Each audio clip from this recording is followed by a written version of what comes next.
In the 1990s, Amtrak operated 2 electric locomotives on the Northeast Corridor. One was the AEM-7, which was the fastest American locomotive at the time.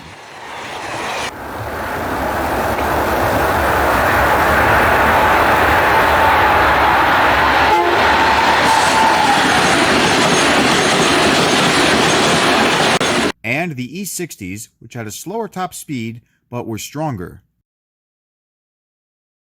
By 2000, Bombardier and Alstom teamed up to create newer trains for Amtrak. Together, the two companies built the Acela train sets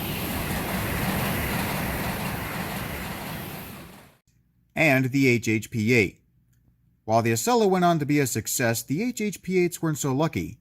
They were plagued with many mechanical problems, one of which involved their brakes. They also had a tendency to slip even when pulling light trains due to their high horsepower. After several years of operation, the HHP-8s became more and more unreliable, and Amtrak needed to find a replacement. Then, in 2010, Amtrak received the answer they were looking for in the form of the Siemens City Sprinters, officially named the ACS-64. Amtrak started ordering these engines in 2013, and the first one entered service in 2014. Here's a picture of an ACS-64 next to an HHP-8 and an AEM-7. Levittown is where we start the action. The station was being refurbished when these scenes were filmed. For safety reasons, Amtrak engineers must blow the horn to warn crew members on the platform.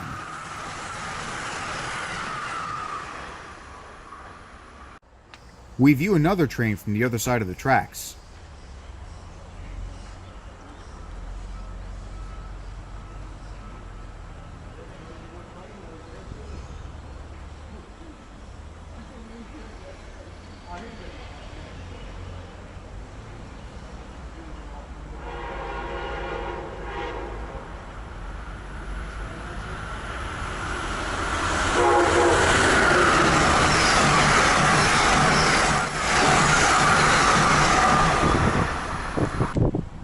Nearby is a set of signals. Because of the train's high speed, it doesn't take long for the signal to change from red to yellow. Once it enters Trenton, the signal turns green.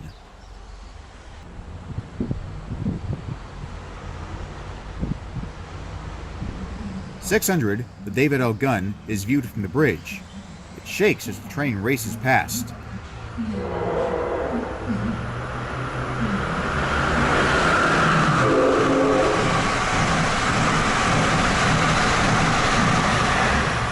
We're back on the platform to view a southbound ACS-64.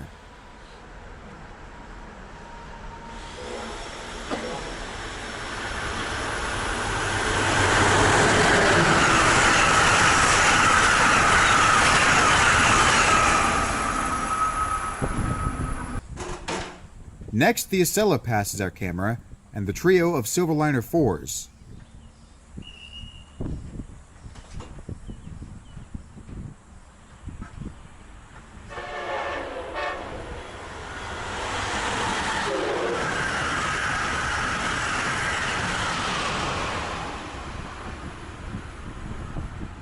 They're making a station stop, but are several minutes behind schedule.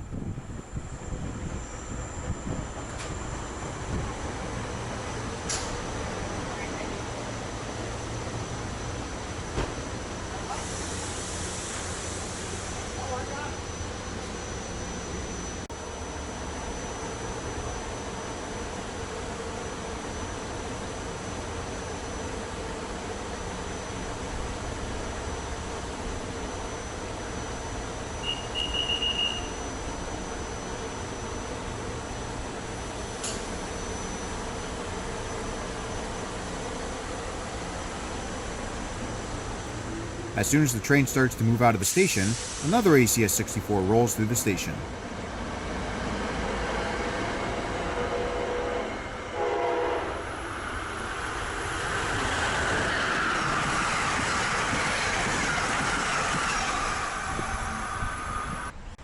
Six Silverliner 5s are next, as they also make a station stop. Like the Silverliner 4s, they are several minutes late.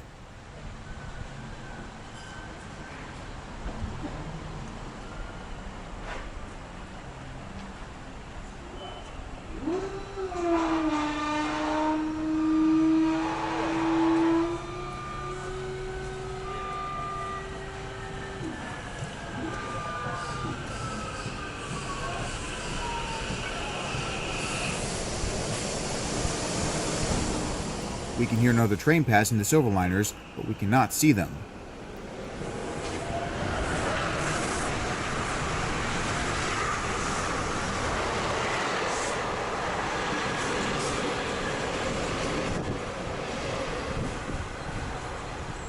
After replacing all of the HHP-8s, it was time for Amtrak to retire another engine.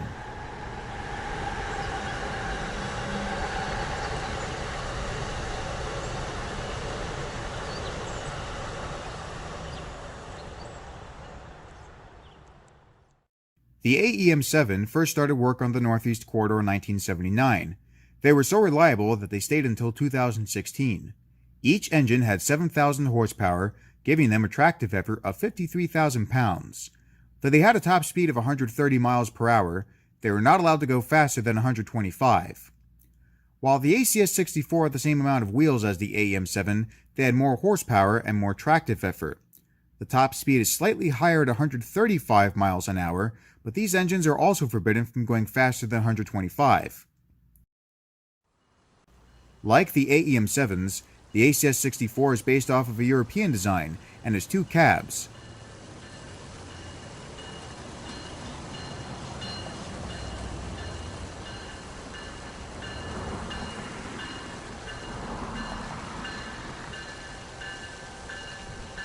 .614 has made a station stop at Trenton Transit Center and is a train made up of 9 cars.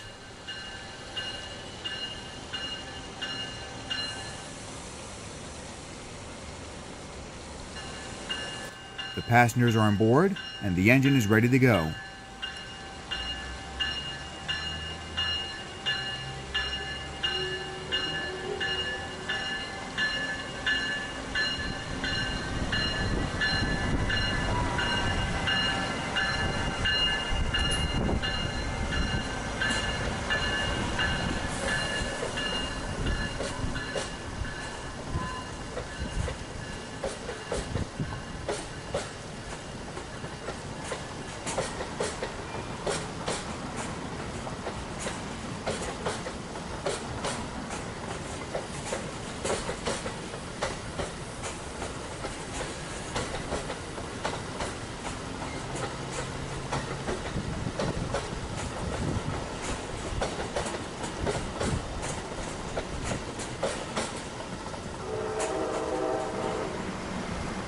Just east of Trenton is the town of Hamilton.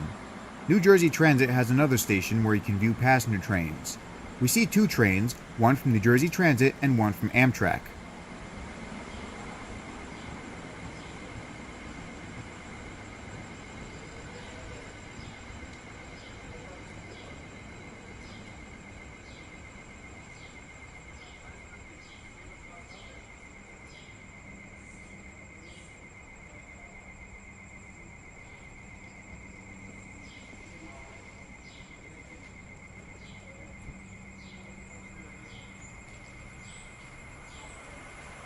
After catching the long-distance train, we catch a Keystone train from above the tracks.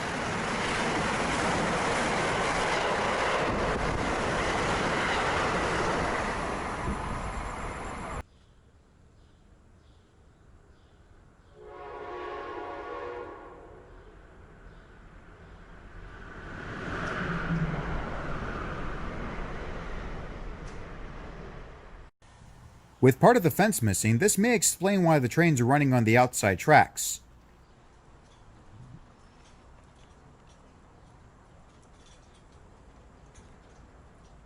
Another Keystone train goes north.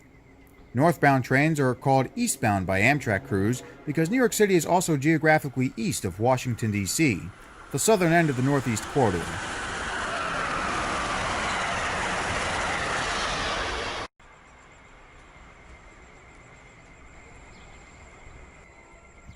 Up next, we see a New Jersey Transit ALP-46.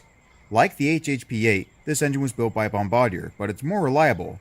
Alstom did not help Bombardier, which may explain why this engine is better than the HHP-8.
We now see Amtrak 607 from two different angles.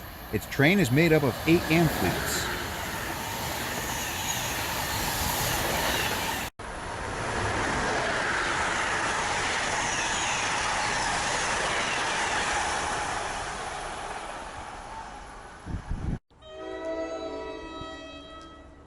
New Jersey Transit 4655 makes a station stop in Hamilton.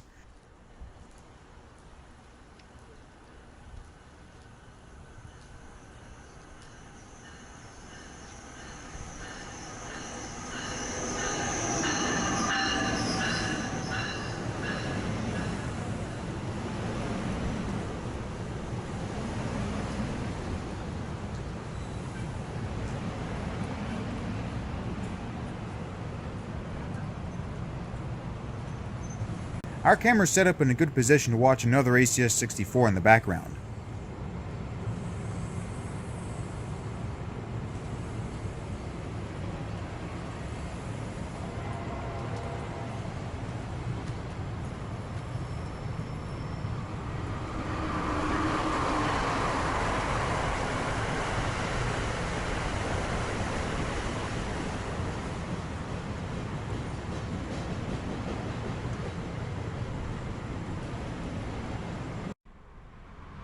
Back on the bridge, we see the Acela.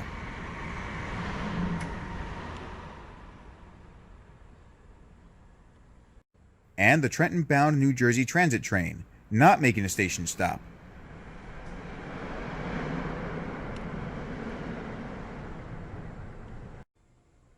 However, we do see another train make a station stop before moving to the next location.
Princeton Junction is considered by some rail fans to be the best location for filming trains on the Northeast Corridor. Aside from the parade of Amtrak and New Jersey Transit trains racing between New York City and Trenton, you have the Princeton Shuttle. But the date is March 2nd, 2019, and the Princeton Shuttle was not running. We find an ALP-46 making a station stop with the usual consist of 8 Bombardier bilevels.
With the 4609 out of the way, we can view 4625 and its train.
The train is passed by ACS-64 622.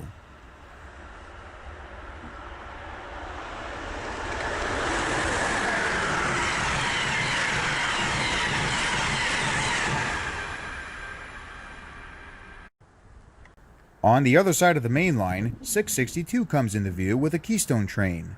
These trains run every hour on the hour between New York City and Harrisburg.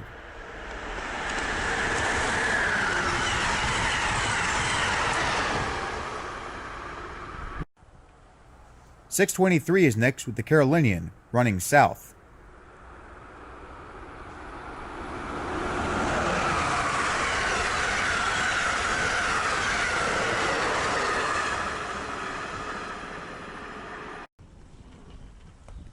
Cab car 6033 leads the next train into the station for a station stop.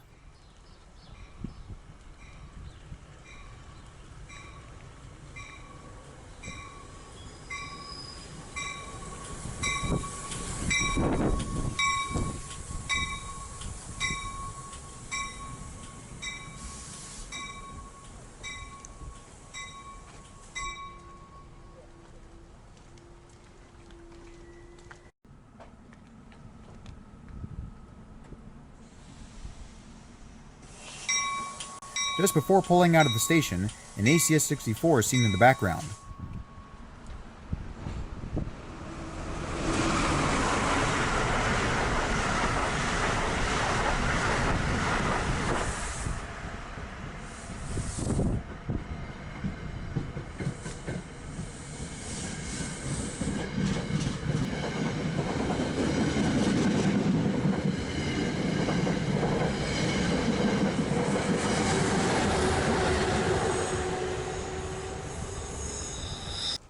With the camera closer to the ground, we catch another NJT train.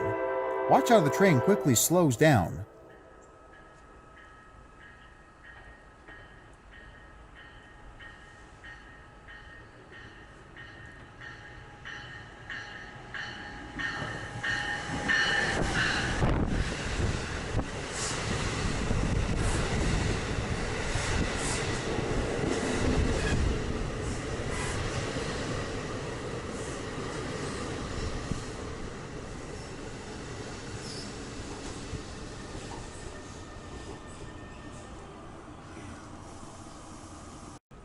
Watch the gap between the train and the platform when boarding.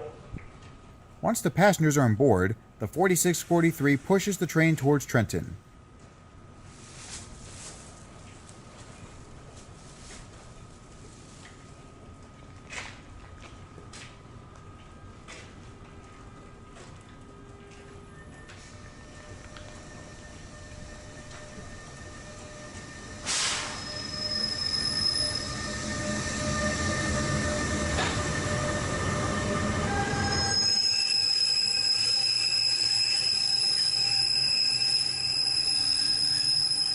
We later catch another train being pushed as it comes to a stop.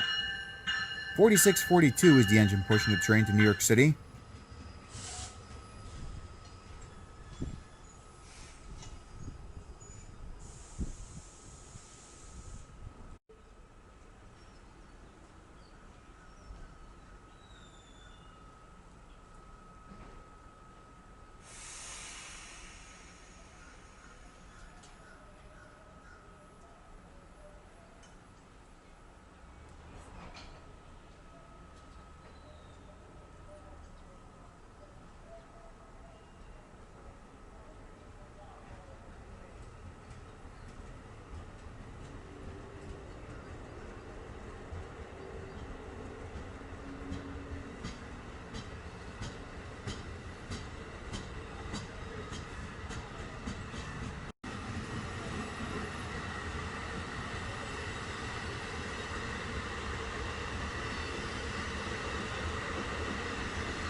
Our last train in Princeton Junction is the Acela, bound for Washington, D.C.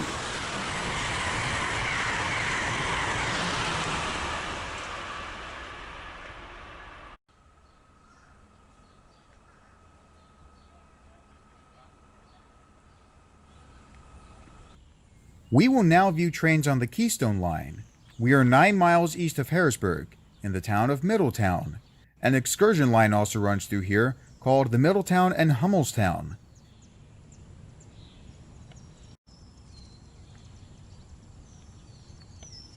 This beautiful excursion line is a good collection of trolleys and diesels. One of them is a Western Maryland Alco S6. Behind it is a freight car with a very small Detroit, Toledo, and Ironton logo.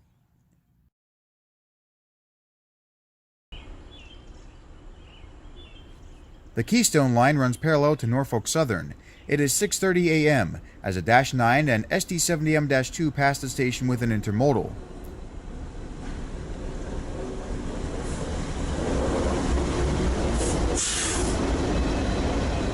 Once the train passes the station, it will take a right turn going parallel to the Susquehanna River.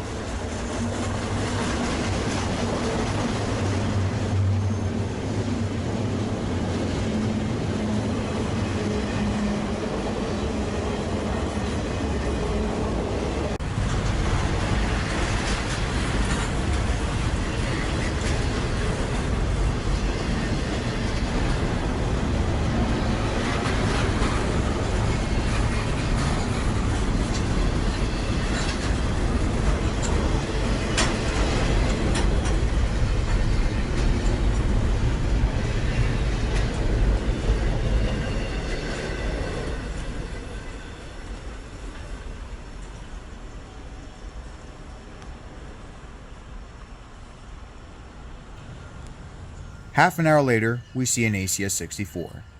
617 brings the 5-car passenger train to a stop.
There's another ACS-64, 606.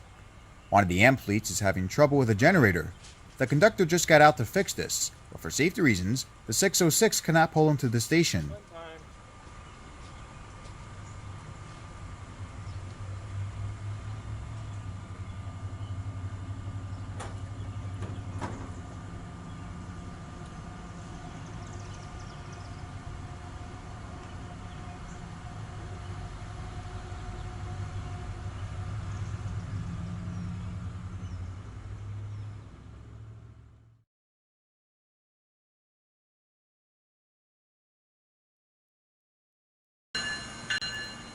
The conductor is back on board, and 606 can finally let its passengers off.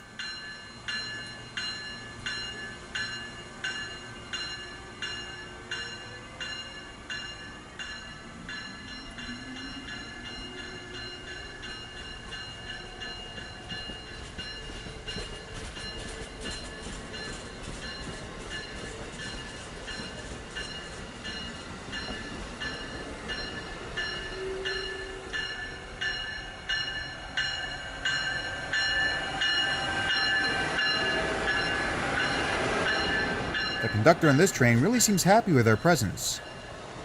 I'll look at that on YouTube.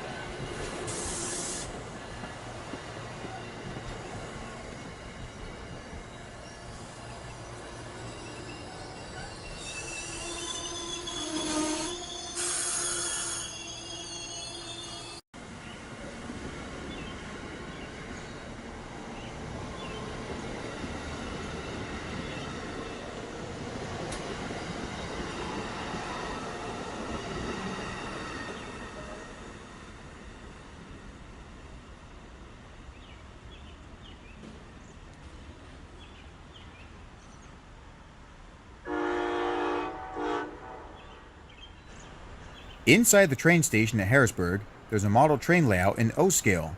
The Phase 1 Heritage Unit 156 is here, and so is a silver GG1.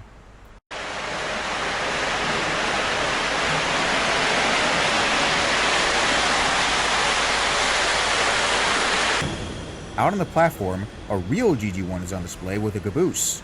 We admire this classic as a Norfolk Southern intermodal passes in the background.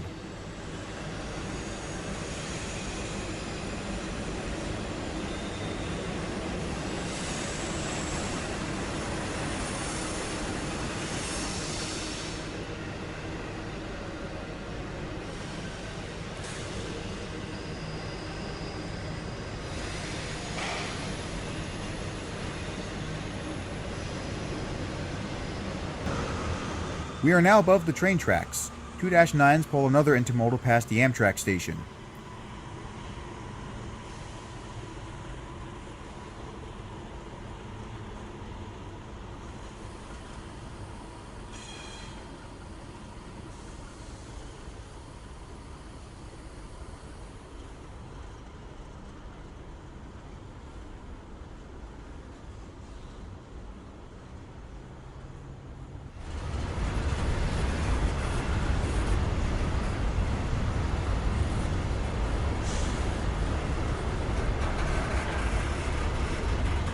Resting in a siding with ACS-64 626 is a P-42DC, number 96.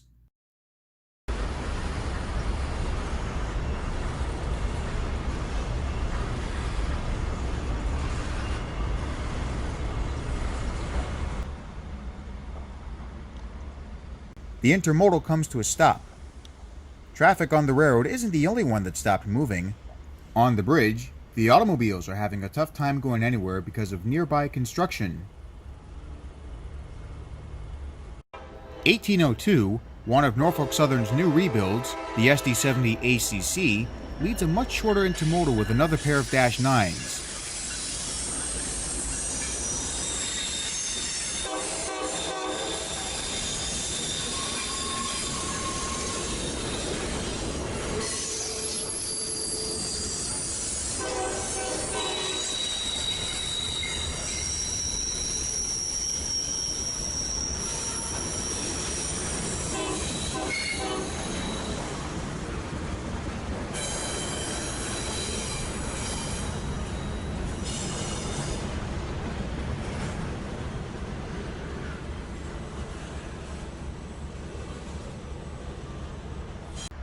$99.55 and $96.02 are next with their intermodal. This train will cross the Susquehanna River. It might go into Enola Yard, originally built by the Pennsylvania Railroad. In fact, all the tracks that you are seeing were originally built by the Pennsy, along with the Northeast Corridor.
With 99.55's consist out of the way, the other -9s can finally move forward.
ACS-64 658 leaves with its short train as the intermodal continues towards the nearby yards to drop off its containers.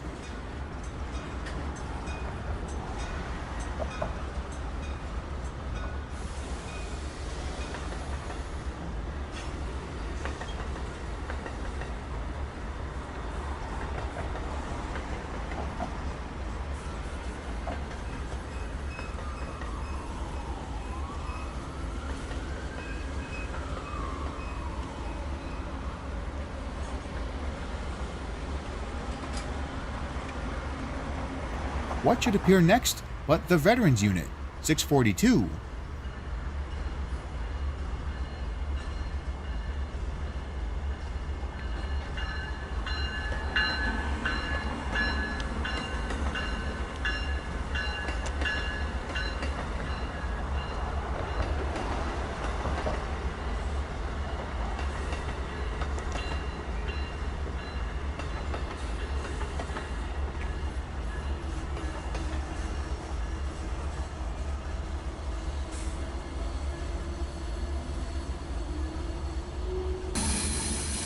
That's the bridge we were previously on.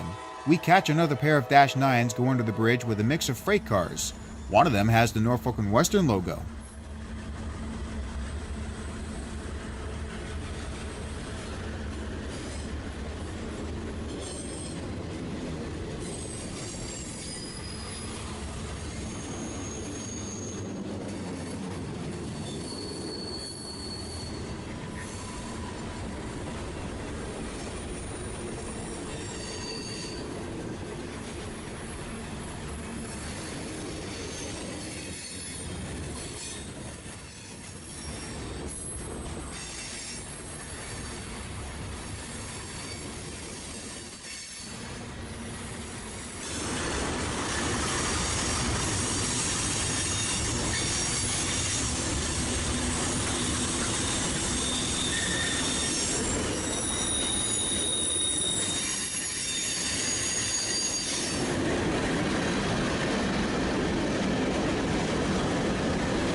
In the background is another NS train waiting for a green signal.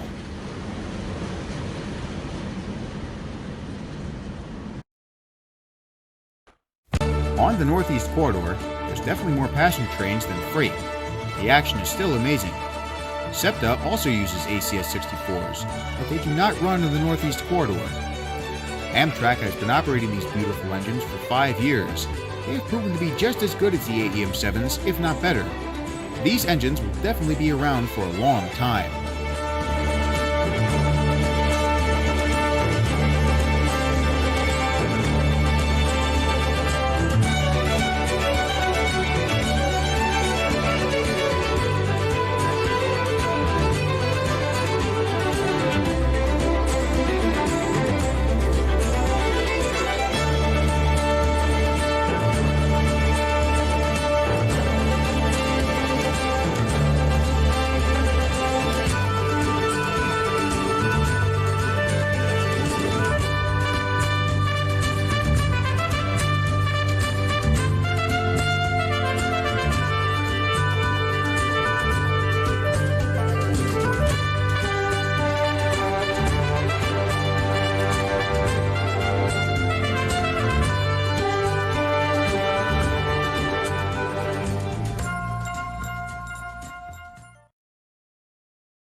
Philadelphia and Chicago have many things in common.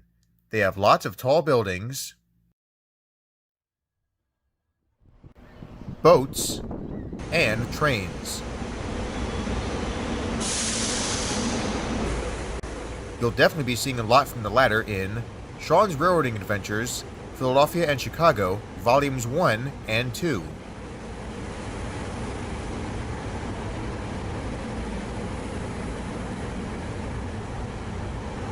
Volume 1 starts in the city of brotherly love. You'll see many trains from Septa, Amtrak, and CSX. One of the P-42s seen here will be taking our train, the Pennsylvanian, into Pittsburgh. There will be a lot to see once we leave 30th Street Station.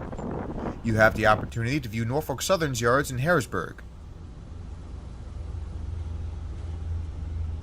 When was the last time you saw a freight car with Penn Central initials? You'll also see Horseshoe Curve in Altoona. You'll also see many freight trains in and around Pittsburgh.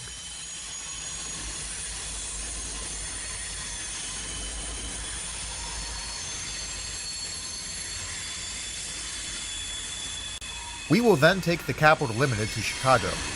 Along the way you'll see many freight trains, one of which has a CSX Heritage unit.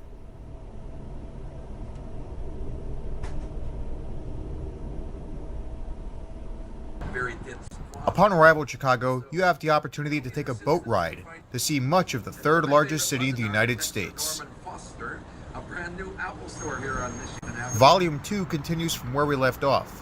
You'll see lots of passenger trains from Metra and Amtrak.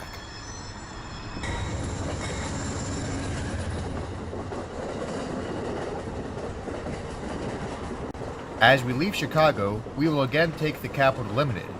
We'll be using a different route though, as we head to Washington, D.C. This will give us the chance to view many freight trains from CSX.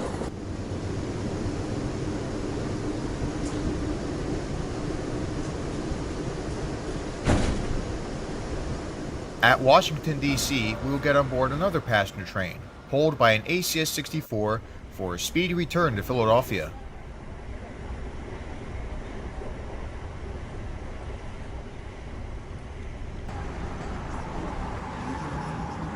Both videos provide just under 4 hours of wonderful footage. Don't forget to see Sean's Railroading Adventures, Philadelphia and Chicago, Volumes 1 and 2.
Yorke.